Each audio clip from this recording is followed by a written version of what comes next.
Well, 24 hours after they were discharged by an Abuja Chief Magistrate Court, the federal government has arraigned an Iranian, Azim Agajani, and a clearing agent, Ali Abbas Usman Jega, before a federal high court in Lagos over the importation of 13 container loads of firearms. The two men were arraigned before Justice Okechukwu Okeke on a 3-count charge of importation of firearms into the country without authorization. Our judiciary correspondent Shola Adeko reports.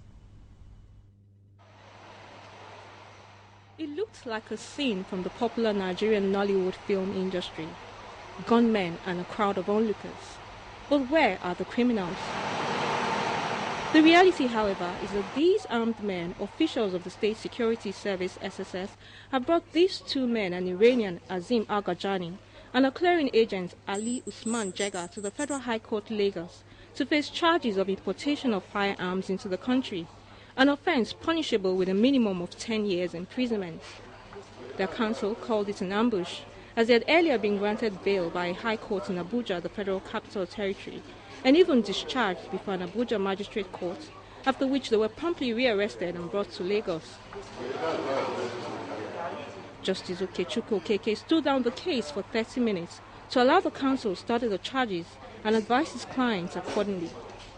After the court resumed, the 3-count charges were read to the two men.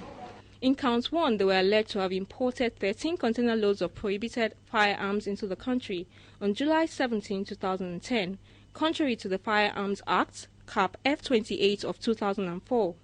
In counts 2 and 3, the accused persons were said to have made the importation without license and made a false declaration, passing the firearms off as glass wool and pallets of stones, an offence contrary to Section 161 of the Customs and Excise Management Act, Cap 45 of 2004. They pleaded not guilty, and despite the objections of their counsel, the court ordered that they be remanded in the custody of the SSS. Counsel to the prosecution argued that the matter had international connotations, and representatives of the United Nations had come to the country to inspect the exhibits seized and the place of remand.